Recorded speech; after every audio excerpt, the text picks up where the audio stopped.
Hi everyone, welcome back to my channel Mathematics Infinity Goals. In case you are new, hi, I am Pratigna and I make lot of maths videos. In this session, we are going to discuss about definite integration and its introduction. Before we start the introduction of a definite integration, firstly, main question is what is the integration and what are its types. So as you can see, this is the integration and there are two types of integration. First one is indefinite integration and second one is definite integration. Now main question is what is a indefinite integration and what is a definite integration. Firstly we can see its a mathematical meaning and then we can see its a real value meaning. Okay? So first one is indefinite integration means we don't know it's a fixed value, we don't know it's a lower limit, we don't know about its upper limit. So integration of f of x dx can be represented by g of x plus c. Then तुम्हाला एक question पडला असेल why this f of x and why this its answer is g of x. We can take any function, so any function in general we can take its value like a f of x and integration put केल्यावरती त्या function वरती एखादा आणि काहीतरी value येईल त्या व्हॅल्यूला आपण नाव काय दिलंय in general g of x.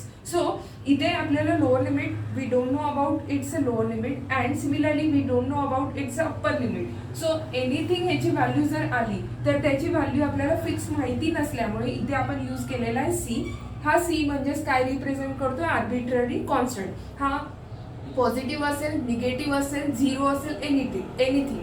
So ते सगळं डिपेंड करेल ह्या सगळ्या इंटिग्रेशनवरती. पण इंटिग्रेशनची व्हॅल्यू आपल्याला फिक्स माहिती नाहीये म्हणूनच याला नाव काय दिलंय indefinite integration. So this is your first type that is indefinite integration. Similarly we can see it's a second type that is a definite integration. नावातच आहे डेफिनाइट मीन्स व्हॉट फिक्स, एखादी फिक्स व्हॅल्यू मिळणार आहे आपल्याला. So जर मी फंक्शनला परत एकदा नाव दिलं एफ ऑफ एक्स आणि त्याच्यावरती मी लोअर लिमिट पुट करते ए आणि अप्पर लिमिट पुट करते बी आणि ह्याच्यावरती काहीतरी व्हॅल्यू मी अप्लाय म्हणजे डीएक्स इंटिग्रेशन अप्लाय केला तर मला एखादी फिक्स व्हॅल्यू मिळेल. का मिळेल? कारण की इथे लोअर लिमिट आपण पुट करू शकतोय, सिमिलरली अप्पर लिमिट सुद्धा यामध्ये व्हॅल्यूज मध्ये पुट करू शकतोय जेणेकरून आपल्याला व्हॅल्यू काय मिळेल, एक डेफिनाइट व्हॅल्यू मिळेल. सो त्यामुळे ह्या इंटिग्रेशनला आपण काय म्हणतो, definite integration. So mainly this is our integration and there are two types. First one is indefinite integration and second one is a definite integration. So let us start with the definite integration.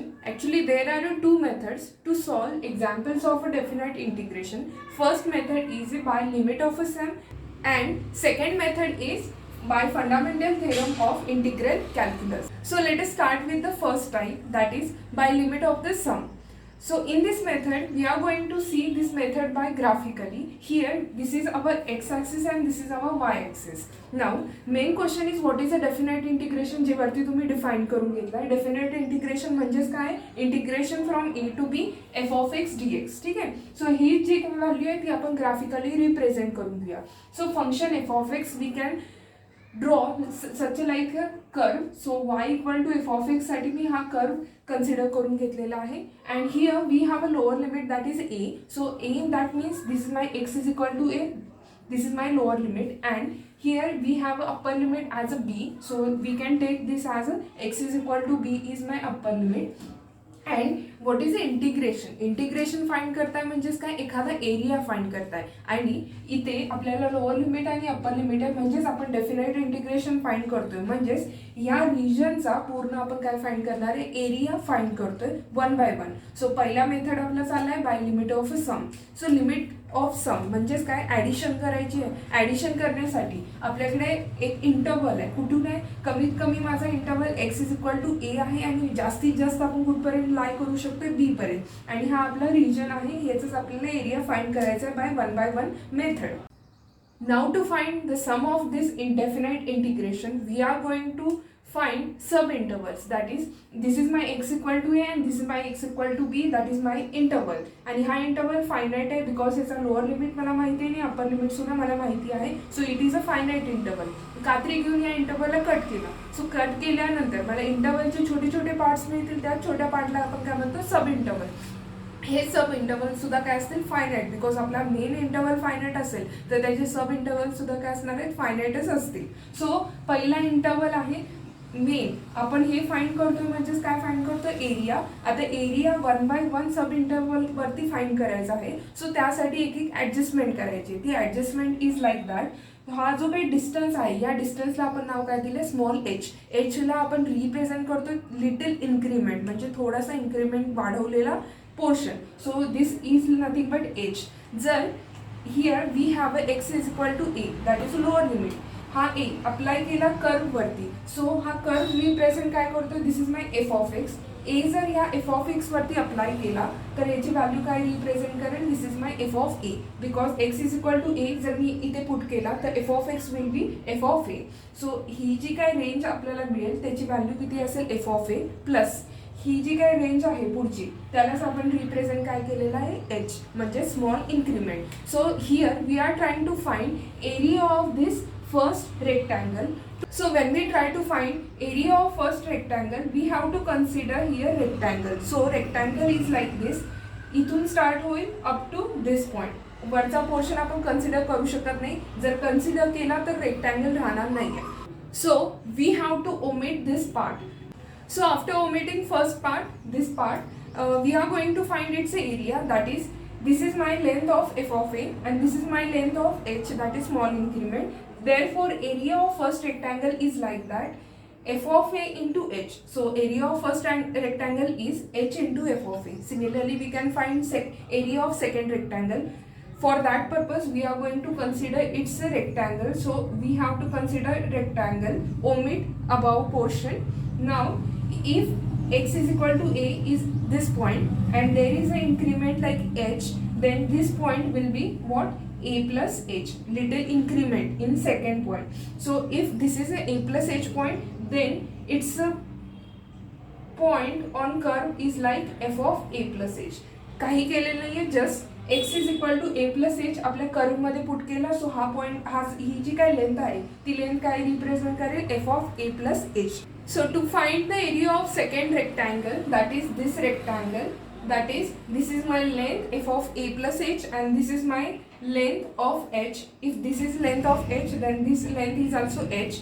So area of second rectangle will be this h into this length, that is h into f of a plus h. So this is a area of my second rectangle. Similarly, we can find remaining area of rectangles, that is third rectangle consider करून घ्या. त्यामध्ये rectangle करून घ्या म्हणजेच खालचा portion आपल्याला rectangle मिळेल. Upper portion rectangle मध्ये घेऊ शकत नाही. Therefore we can omit this upper part. Now if this is the length of h, this is the length h, then this length is also h. First point is x equal to a, then its second point will be a plus h because h ने काय झालं त्यामध्ये increment. Similarly इथे h आहे इथे h आहे म्हणजे 2 times h add झालेला आहे. म्हणजेच हा जो काही नवीन पॉइंट असेल तो पॉइंट काय रिप्रेझेंट करेल a प्लस 2h, कारण की 2 ने इन्क्रीमेंट झाला म्हणजे 2h ने इन्क्रीमेंट झालाय. Therefore this is my point x is equal to a plus 2h. हाच पॉइंट आपण कुठे पुट करणार आहे कर्व वरती म्हणजेच या कर्व मध्ये. सो x ची value a plus 2h put केला तर इथे व्हॅल्यू आपल्याला काय मिळेल f of a plus 2h. ठीक है. So we are going to find area of this third rectangle. So as you can see length of this side will be f of a plus 2h and length of this side is nothing but h because h is the small increment. Therefore area of this third rectangle will be this f of a plus 2h into this increment h. So as you can clearly see, we can generalize this last interval, that is first when we try to find area of first rectangle. So first rectangle मध्ये काय मिळालं आपल्याला h into F of ए. सगळीकडे h common येतो. So h मध्ये तरी काही changes करायचे नाहीत. म्हणजेच शेवटचा इंटरवलचा जेव्हा आपण एरिया फाइंड करणार त्यामध्ये h हा फिक्स असेल. इथपर्यंत ओके आहे. नेक्स्ट जेव्हा मी पहिला इंटरवल फाइंड केला तेव्हा एफ ऑफ ए मिळालाय. सेकंड इंटरवल फाइंड केला तेव्हा a प्लस एच म्हणजे 2 मध्ये इथे किती झालाय 1.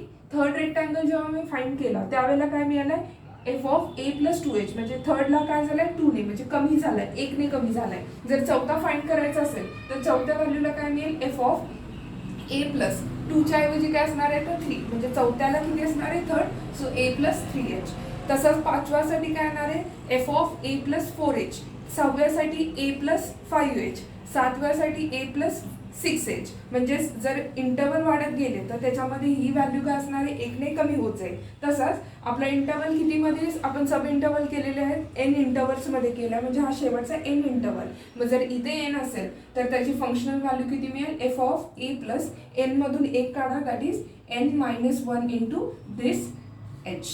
These are our area of rectangle. So आपण काय काय फाइंड केलंय, area of first rectangle, area of the second rectangle, area of third rectangle, up to so on, area of this nth rectangle. So now main question असा आहे की rectangle तरी find केलेत, but extra portion काहीतरी राहतोय. हा portion आहे, इथे सुद्धा हा पोर्शन आहे, हा पोर्शन आहे आणि हा सुद्धा पोर्शन वरचा राहतोय. तो रिजन मध्ये आहे, पण आपण रेक्टँगलच्या एरिया कॅल्क्युलेशन मध्ये आपण घेतलेला नाहीये. सो ही व्हॅल्यू आणि हा एरिया एकत्र येण्यासाठी म्हणजे सेम येण्यासाठी काय करायला लागेल. सो हा मेन क्वेश्चन आहे. सो फॉर दॅट पर्पज हा एरिया म्हणजे हे जे काही रिजनचे व्हॅल्यू आहे ती व्हॅल्यू आणि हे टोटल जे काही तुम्ही एरिया फाइंड केलेलं आहे, सो हे दोन्ही एकत्र येण्यासाठी एच हा काय करायचा, 0 पर्यंत एक्सटेंड करायचा आहे. म्हणजेच आपण लिमिट पुट करायचं आहे एच ची टेन्स टू काय यायला पाहिजे, 0. Therefore, with the help of this graph and formula of area of rectangles, I have created this formula, that is by limit of sum we are going to find definite integration. So that means आपण हे जे काही find करतोय म्हणजेच काय find करतोय, area. म्हणजेच area हे कशासाठी चाललंय, डेफिनेट इंटिग्रेशन, म्हणून डेफिनेट इंटिग्रेशन घेऊन घेतलंय. हे डेफिनेट इंटिग्रेशन फाइंड करणे म्हणजेच एरिया आणि एरिया फाइंड करणे म्हणजेच डेफिनेट इंटिग्रेशन फाइंड करणे. आणि त्यासाठी आपण प्रत्येकाचा रेक्टँगलचा एरिया कॅल्क्युलेट केलाय, त्या सगळ्यांची काय केली, ॲडिशन केली आहे. आणि हा अप्पर पार्ट जो आपण ओमिट केला होता, जो घालवलेला होता, तो मिळवण्यासाठी आपण एच ची व्हॅल्यू काय केली आहे, टेन्स टू 0, म्हणजे लिमिटिंग व्हॅल्यू टेन्स टू 0. म्हणजेच ही व्हॅल्यू आणि ही व्हॅल्यू काहीतरी एकमेकांपर्यंत जवळ होईल, अटॅच होईल, जेणेकरून रिमेनिंग पोर्शन आपण काय करू शकतो, कव्हर करू शकतो to find area of each and every corner. So this is nothing but a first method of a definite integration, that is by limit of sum.